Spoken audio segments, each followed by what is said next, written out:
about elections and a project verification of e-voting algorithms in Dafny'.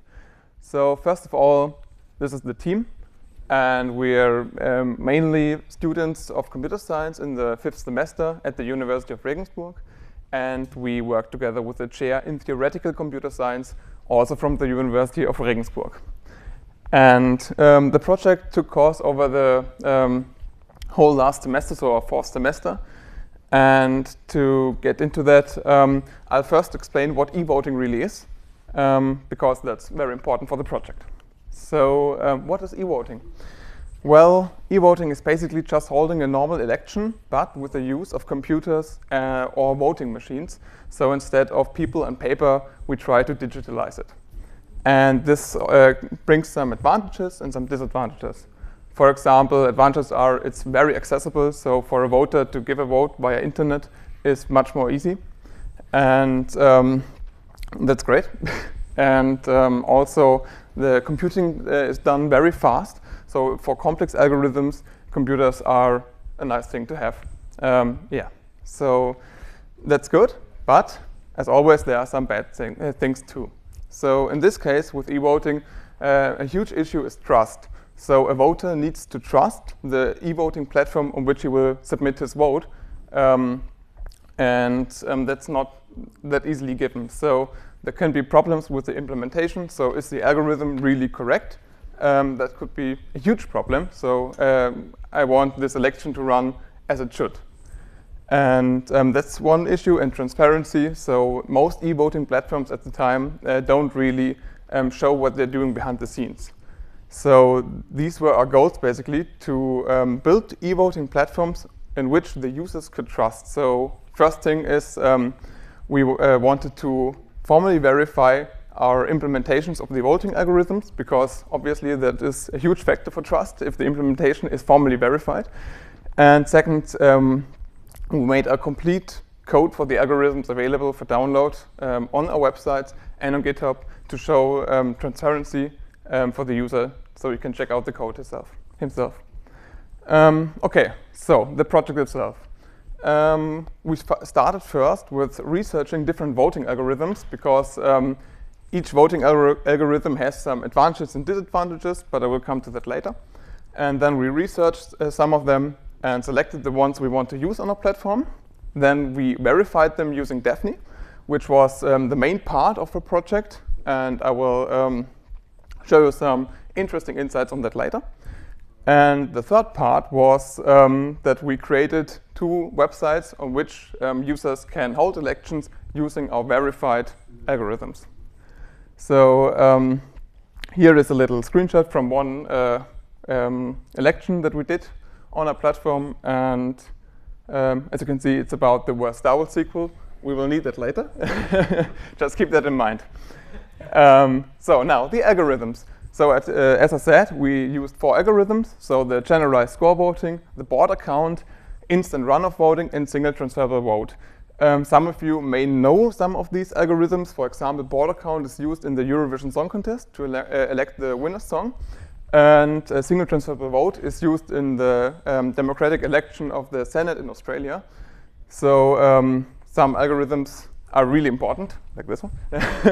And the main difference for us in this whole process was that generalized score voting and Borda Count are algorithms where you basically add up points, and the winner with the most points wins. So they're rather easy to verify, as you all can think of. And instant runoff voting and single transferable vote are round-based algorithms, so they check each round is there a winner, and if not, they eliminate lower candidates and transfer votes and so on. So this makes the whole verification process very interesting and much more harder. Here are some nice little properties of these algorithms. They are important for the algorithms itself and for voting in general or elections, but not for us today, because we want to formally verify them, and we mainly focus on the algorithm itself in that case. So I will explain today. We will look at the instant runoff voting mainly, because I think it's nice to get a little grasp of our process. So first of all, as you can see, it's got a ranked ballot type. And a ranked ballot type is basically just a list on which each voter ranks his preferred candidate from most preferred to least preferred. What's very important is just preferred. If you don't want a candidate to win, don't even rank it. And yeah, so here's again a little screenshot how that interface looks on the website. So you just take your priorities for the candidates. So let's do a little example to explain instant runoff voting, and then I showed you how we verified it. So we have a little election. It's still about the worst Star Wars sequel. So we have 3 candidates, episode 7, 8, and 9. And these are our votes. So we have 12 in total. And now for IRV, so IRV is instant runoff voting. And for a candidate to win, he needs to have the majority of first priority votes. So only our first priority votes counts. This is the first row. And we just add them up. And we can see the result. And no candidate has the majority. So this is bad. Then we eliminate the lowest candidates. In this case, it's episode 7, The Force Awakens. And then we take each ballot on which it was the first priority. So we take at first each ballot and remove that candidate. And then we take each ballot where it was the first priority and transfer it to the next viable candidate. In this case, episode 9. Now, as you can see, the Rise of Skywalker reached the majority and thus is the winner of this election. So that's the basic principle of IRV. Now, our verification process. So here's a little bit of code. I will try to explain most of it with my own words because I think if you didn't work with it, it's not very readable or understandable. So I will really try my best. So the first thing is that our main method for the instant runoff voting takes our candidates. In this case, it's a set of natural numbers. So we encoded each candidate with a natural number to make just the verification process easier. And the votes, so each ranked ballot is a sequence of natural numbers. So it's the ordered list for each voter. And all votes together are just a sequence of natural numbers, so a sequence of these ranked ballots. And we get a natural number back, so it returns this. And this just tells us which candidate won. One important thing is, and the number 0 is not for a candidate. It means that there is no winner, because in this instant runoff voting process, it's possible that we don't have a winner at all. OK, so this first. And then we have some nice preconditions. In this case, they just make sure that our inputs are valid. So our votes and candidates are valid. And that 0 is not in the candidates, because we need it for the case that there is no winner. Then we have some post-conditions. They are not that interesting as well, except maybe for this, because it makes sure that the winner is really from the candidates, and we just didn't make up any winner. That would be bad. OK, but these 2 post-conditions are rather important for the round-based verification process. So our approach was we made a ghost function that basically simulates the whole election process. And I will show it later. This is winner ghost function. And what these post conditions mean is basically that if we don't have a winner, that's the first one, then for all candidates, this is winner ghost function will return false. So the candidate really is no winner and shouldn't be a winner. And basically the next post condition is the same thing, but for a winner. So if we have a candidate that won the election, then this ghost function will return true. So it's basically about this ghost function, which we will look at next.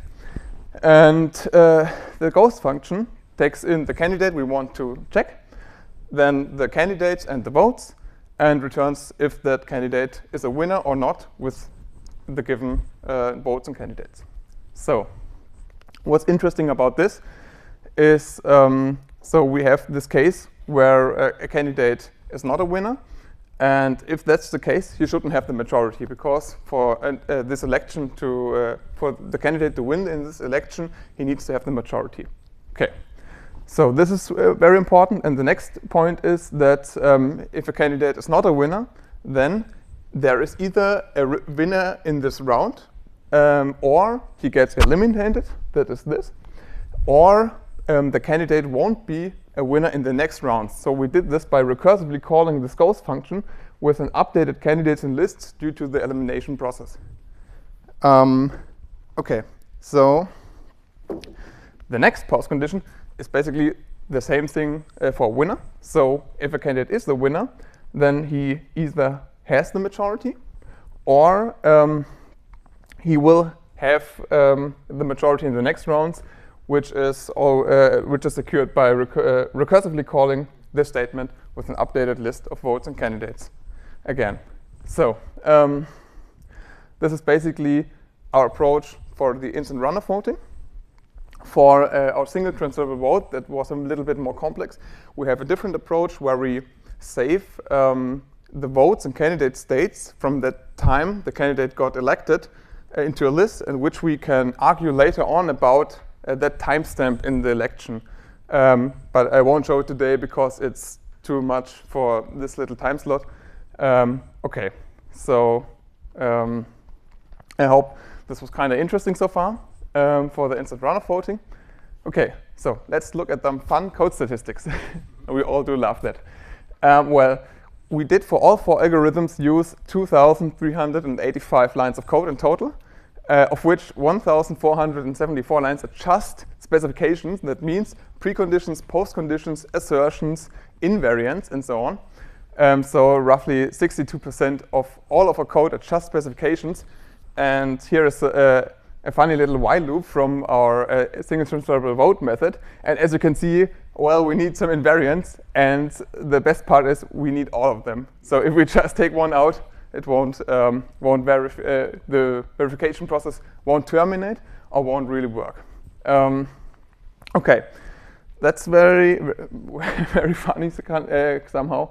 And then if we take all of our members that just focused on Dafny' and divided the hours by the code lines we ended up having in the end, we have about 30 minutes per line of code for these algorithms, which means this process was either very demanding or we're just very slow. So yeah, maybe one of that. And in conclusion, well, we showed with all this project that the verification of round-based voting algorithms is possible, because up to this point we know of no project that even tried to verify round-based voting algorithms, because it's very intuitive to get into. And our next goals would be adding more postconditions. Maybe you saw the criterions I had on the algorithm slide. So there are some very important criterions that we could add for verification in our algorithms.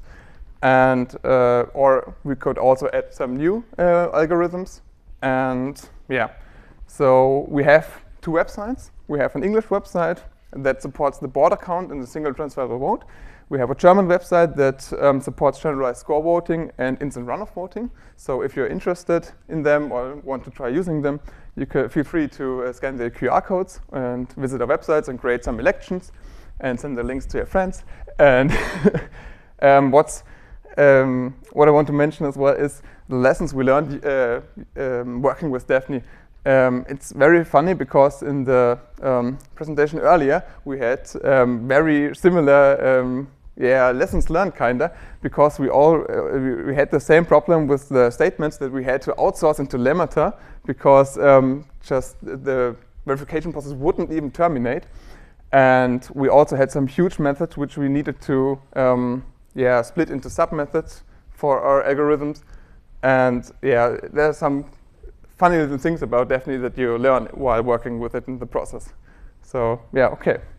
That's all. I hope it was kind of interesting getting this little look into e-voting and verification of those platforms. And yeah, thanks you for the attention.